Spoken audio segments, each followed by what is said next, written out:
everyone. Here's what's coming up tonight on News Center Now. The investigation into Central Maine Power is underway, but the CEO says nothing is wrong with the billing system. You ask, we answer. How can naloxone save a life? We show you the limitations of the opioid overdose reversal drug. You met the weight requirement. The Army will accept you. It's just a huge thing, and I'll never, ever forget that day. He was denied from the United States Army because he couldn't make weight, but he refused to give up on his dream to serve. This is News Center Now.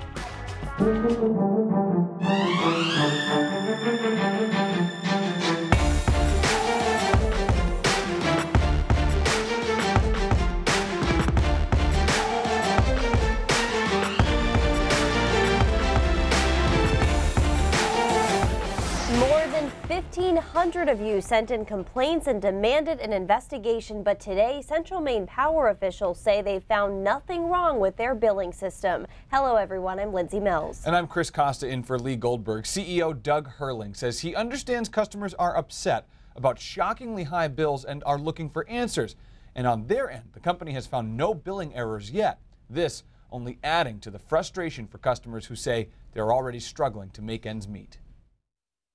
At this point in time, we have not found anything that has indirectly impacted the increased usage on customers' bill as a result of the new billing system. Newly appointed Central Maine Power CEO Doug Hurling speaking to the media Friday morning regarding the widespread complaints from customers. I am disgusted. I am absolutely disgusted. There are way more than 1,500 people that have filed complaints. We are 2,700 strong on our page. Many of us have filed multiple complaints.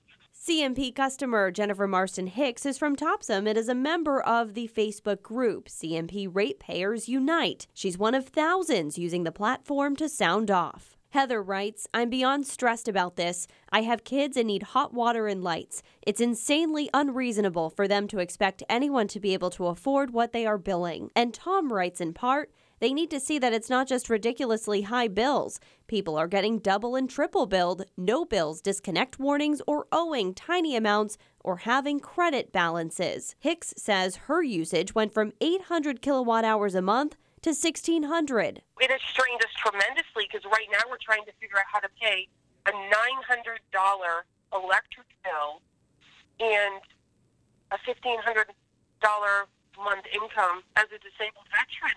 Hurling's message to customers sounding off. We hear you, and we want to work with the Maine Public Utilities Commission to understand this issue fully and to work to make things right. Hicks says her usage and billing changed following the October windstorm. Right before that storm is when Hurling says the new billing system was installed. He says they are 2/3 of the way through, looking through those complaints. Oh, brisk and sunny this morning, but right now it's totally different. What happened? I know, it's really shocking when you take a look outside, especially if you haven't been out in a while, right, Jess? Yeah, it's different. Things have changed, that's for sure. We're seeing snow across much of the state right now, just starting to make it into the Bangor area. Portland just saw a pretty heavy band of snow move through. The good news is it's starting to wrap up already. Far southern Maine, we'll start to see the snow move out in the next hour or so, and then just a few snow showers, possibly a few rain showers too as temperatures warm up a little bit more. Yeah, look down way in southern York County. We're seeing the snow really come to an end already. So it's steady to heavy while it's falling, but it's just not going to stick around very long. So we won't see much in the way of accumulation. Pretty heavy band over Brunswick, back to the Lewiston area right now, back to Turner as well. That keeps moving to the north and east as we go throughout the next couple of hours here. Again, it has started in the Bangor area. Marion from Hamden told me it was snowing there as of the last about half an hour. A little bit breezy too, wind gusts still 20 to 30 miles an hour at this time, and it's pretty chilly out there. But guys, it looks like the snow wraps up pretty quickly, and we'll talk about what to expect for the weekend coming up in just a bit. All right, Jess, thank you so much. The nation's top doctor wants Americans to be armed with Narcan in case they need to save a loved one from an opioid overdose. Maine's first responders are thinking about training members of the public, people like Kim. On this show, we answer your questions, and Kim asked us yesterday on our Facebook live stream, how does Narcan work and how quickly does the drug need to be administered in order to save a person's life? We brought her to a local fire department to get some answers. I was pretty shocked. Kim Whitman is hearing it straight from first responders. That they all have done it multiple times. Our goal is to get them breathing again. Learning how pervasive the opioid epidemic is. In one city or town in Maine. She knows people who have struggled with substance use and died from an overdose. I think about his mom, and I think about how she feels. And what if that was me? And what if that was my son? And that's one of the dilemmas that we face in EMS. Westbrook Fire Chief Andy Turcott and his EMTs teach Kim about naloxone, the overdose reversal drug. Not only about how it works, but how to administer it.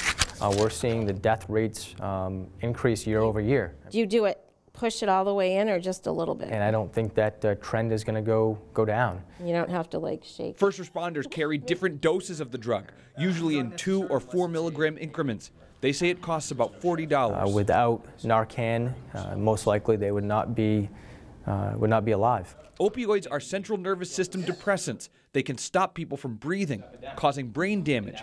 Naloxone blocks receptors of the opioids and can get a person breathing again. Every 60 seconds of not breathing reduces a person's chance of survival by 10%. I'm thankful that this individual had a second chance, that whether they're a mother or father, that they're going to be there for their child. He says that while some people do take these second chances for granted, even saving one life to get that person to treatment can make a difference. Wow. I'm not going to be the one to judge them and to be the jury to say, I'm not going to give you Narcan.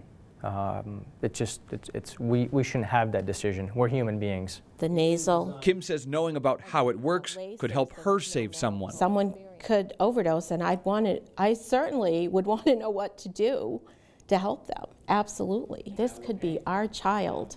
This could be our sister or brother or parent. According to the Attorney General's report on overdose deaths in 2017, 31% had naloxone in their system. Chief Turcott says it's possible that people can build up a tolerance to naloxone, but that more research is needed. The National Guard is called to serve on the U.S. border with Mexico. We meet the families who are trying to make it into Texas before it's too late. I didn't let the number on the scale really determine my future. His dream was to become a U.S. soldier, but he couldn't enlist until he met the weight requirement. That story coming up.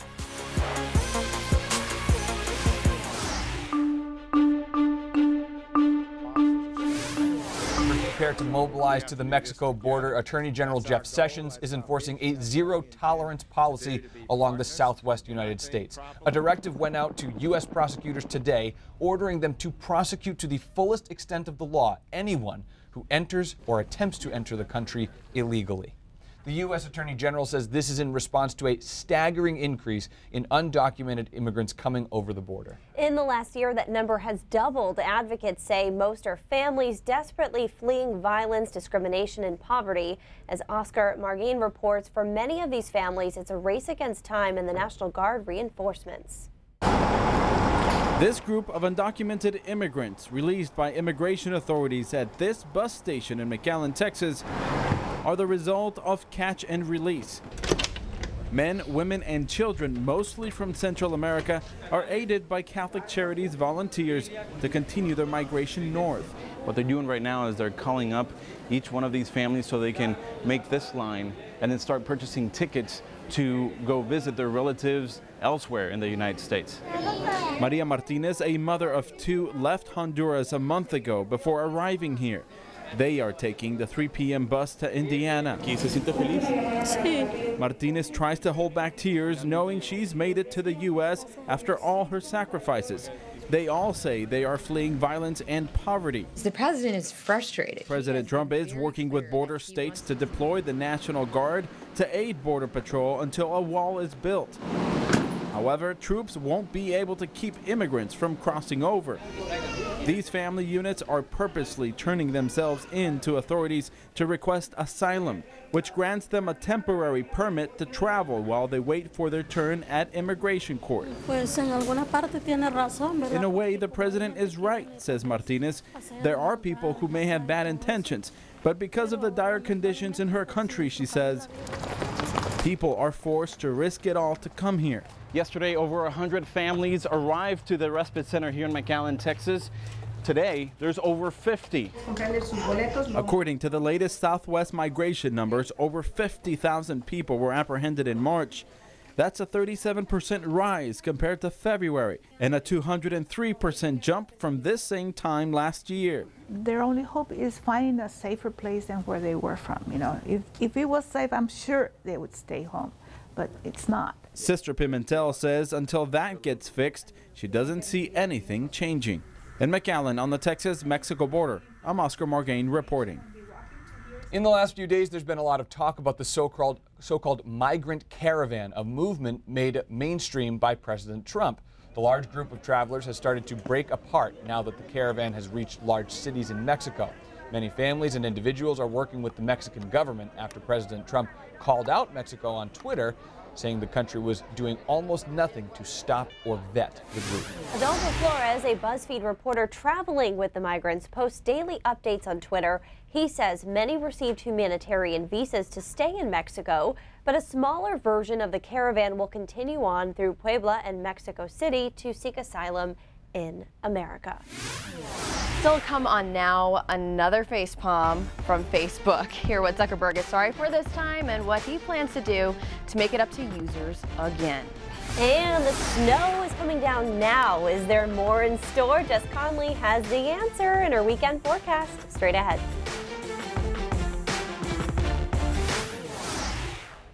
All right, everybody, we have two conversations going on right now on our Facebook live stream. You can watch us simultaneously if you have your phone in your hand, your tablet, maybe you're by a TV. We have a conversation that stems from something that we actually talked about yesterday on Facebook, the naloxone Narcan treatment. Right. So we talked a little bit about this earlier in the show. We brought a viewer along who asked a question about how does Narcan work? How long does it take for it to take effect once it's administered to somebody? Now, Carol's asking a question on our Facebook live stream. What if the unconscious person had another medical issue going on? Would the naloxone harm them? What happens if someone's given naloxone when it's not what was needed? Now, I had a question about that too. I was wondering the same thing. So as far as another medical issue, I don't have the exact answer to that, but I can tell you this. Firefighters told me earlier today that you can be given naloxone and not have any negative side effects so long as you're not relying on another medication to keep you alive. Okay. The naloxone just blocks the receptors to the opioid, which is a central nervous system depressant. And so as long as it just blocks that, that's the goal of naloxone. So it's not going to harm you if, for example, if you were to give it to me, if I were to take naloxone right now, I'd be okay. Okay. All right. Yeah, you found a lot of things out about that today. That was great.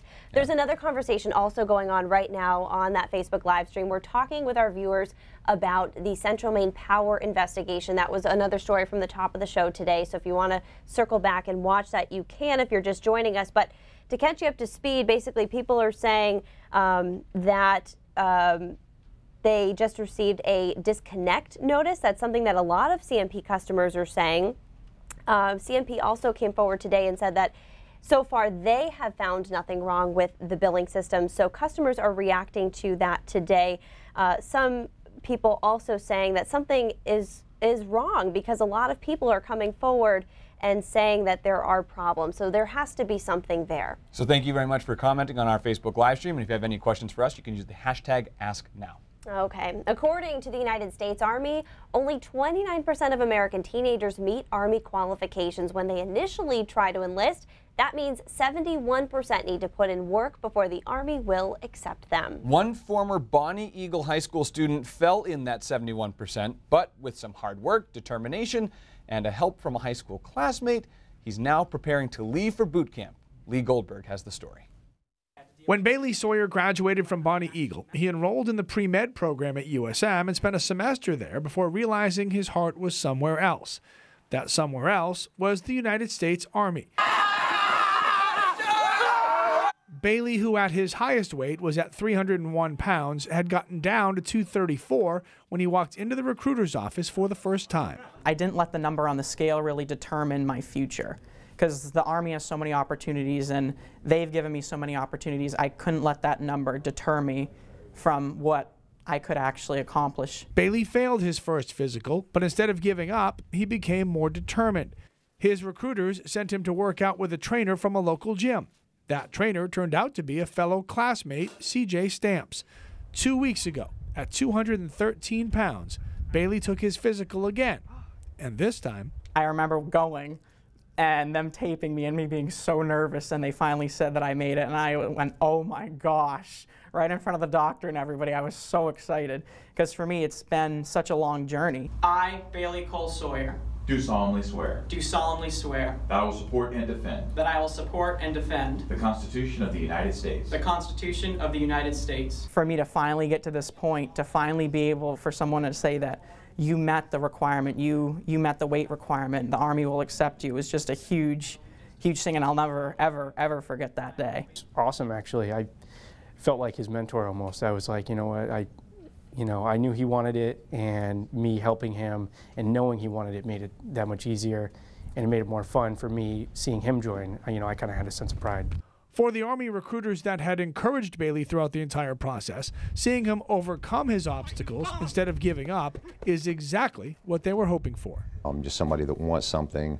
They know they want it, and they're going to do everything in their power to to make themselves a better person and be a part of something bigger than themselves. So it's a proud moment for a lot of the recruiters and for the Army. And of course, that was Lee Goldberg. Bailey is planning to be a Black Hawk helicopter mechanic to start his Army career. As for CJ, who lost 80 pounds of his own, he was inspired by Bailey and has also enlisted in the Army. He heads to basic training in July. A quick update for you guys. Speeds reduced to 45 miles per hour from Kittery to Augusta on the main turnpike due to snow. So if you're heading out later, make sure you take it slow and go nice and careful. And Jess, you said there's some areas that are really seeing it pretty good right now. Yeah, Augusta, Waterville. I just had someone post on my Facebook page that it is coming down in Oakland, which is right next to Waterville. So, it is falling pretty heavily in some spots. Look at that bright blue band kind of right through the almost middle of central Maine. That is some heavy snow. Now, it's not going to be sticking around for very long, so that might be good news if you're kind of getting sick of the snow. Look at this band here. Augusta, you're seeing it right now, definitely. Back to almost about Rumford, and I'll zoom in a little bit so you can see more where we're seeing that heavy snow. Whitefield down to Waldoboro, down to Friendship. It's heavy, but again, it's moving so quickly that it's not going to be there for very long. Could see a little bit of accumulation though, especially on grassy surfaces. If you look off to the south, you can see much clearer skies there. And we're not going to see the snow stick around long. We'll see some snow showers and some rain showers as we go into the rest of tonight. But that's about it. This is not a huge snowstorm as far as totals go. Of course, disrupting though your evening commute in many spots. Winds a little gusty, still about 15 to 20 miles an hour in northern and eastern Maine. As we go into tonight, it stays a little bit breezy, and then once we get into tomorrow, breezy again for the day. We could see wind gusts up around 30 miles an hour during the day tomorrow, and then once we get into tomorrow afternoon, that's when it really intensifies. Gusts of 35 to 40 miles an hour are possible. Stays breezy into the day on Sunday as well. All right, let's talk about the snow. Again, it's moving through quickly. Look at this, is 7 o'clock tonight. Portland will start to clear out, and then just a few rain and snow showers after that. We'll still be seeing snow in Bangor though at that time, and then as we go to about 10 o'clock tonight, it's almost moving out of Bangor. So a quick moving storm putting down maybe an inch or two in some spots, but that's about it. And things will continue to clear out as we head into the day tomorrow. A couple rain showers possible along the coast overnight tonight, a couple snow showers possible, but by 8 o'clock tomorrow morning, pretty much clearing out. We'll see some sunshine, but temperature is not going to warm up very much this weekend. We will stay with highs in the low to mid 40s both Saturday and Sunday. Saturday night, not too bad, mostly clear skies, and then as we get into the day on Sunday, again, not looking too bad. Few clouds around, especially closest to the coast. You can see down here, there's another storm. It looks like it'll miss us. So that's good news, unless, you want a little bit more snow. Then as we head into the beginning of next week, things not too bad. We were watching a storm for Tuesday into Wednesday. Good news is it doesn't look like it's going to hit us. But again, a general coating to 2 inches for most of us for tonight. And yeah, as we get into the middle of next week, again, that storm that we were watching yesterday looks like it'll stay offshore. Good news, unless, again, you're one of those people that want more snow, but who are those people? So for this weekend, low to mid 40s, a little bit breezy. Then as we get into next week, temperatures unfortunately stay cool until the middle of the week, and then it looks like we'll finally see some 50s, which is where we usually are at this time of year. At least the weekend looks clear. Yeah. All right, cool. Thanks, Jess. Thanks.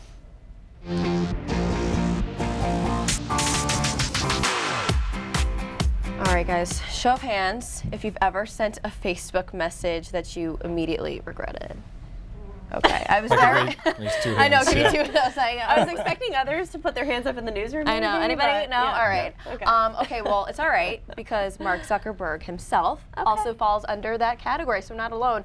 But the only difference is he can act like it never happened, but you or I will have to live with those receipts forever. Now, according to TechCrunch, Facebook has been erasing messages from Zuck sent on Messenger before 2014. So some people looked back in their inbox and saw a totally one-sided conversation because all of Zuckerberg's messages were gone. Now, I just kind of want to know who is talking to Zuckerberg. But anyway, so everyone else can delete messages right now, but that's only on your end, and it'll still show up for whomever you talk to. Now, Facebook reportedly told TechCrunch they did this as a security measure after the Sony hack. So, of course, people found this as, you know, a breach of trust again because Facebook execs can delete messages for good, and the average user cannot. But now the social network is apologizing, shocker, saying they'll be rolling out an unsend feature in the future for everybody. And they say until then they will no longer be deleting any messages from executives. So very comforting. Quote, "We should have done this sooner, and we're sorry that we did not." Take back 5 seconds. I know, and the thing is, we were talking about this in the newsroom earlier, you know, at what point do we have the right to stop being upset? You know what I mean? Because this is a private company providing a free service, you know, so yeah, it's a double standard, but can we, like, you know, at what point do we have the right to stop being like, Zuckerberg, you're ruining this for the rest of us? So. Join the conversation right now on talk our to Facebook live stream. Katie, thanks. Let's check in now with Rob Caldwell to see what's coming up at 5:30. Hey, Rob. Hi, guys. At the murder trial of Luke Tiemann today, the key witness on the stand was Tiemann himself. He admitted that he repeatedly lied to police about his wife's disappearance, but he was adamant that he did not kill her. We'll have the latest. And all over the state, recovery centers and halfway houses are needed to fight the opioid epidemic. The problem? Most Mainers don't want them in their own backyard. So what's the solution? Those stories and more straight ahead on News Center at 5:30. Now we'll be back right after this. Okay, real quick, we want to start a new thing on News Center Now today called The Most Main Thing. This is it. Check out how this guy's getting his yard work done. If you see something that makes you go, that's so Maine, send it to us on Facebook using the hashtag AskNow or on Twitter. News Center at 5:30 starts right now.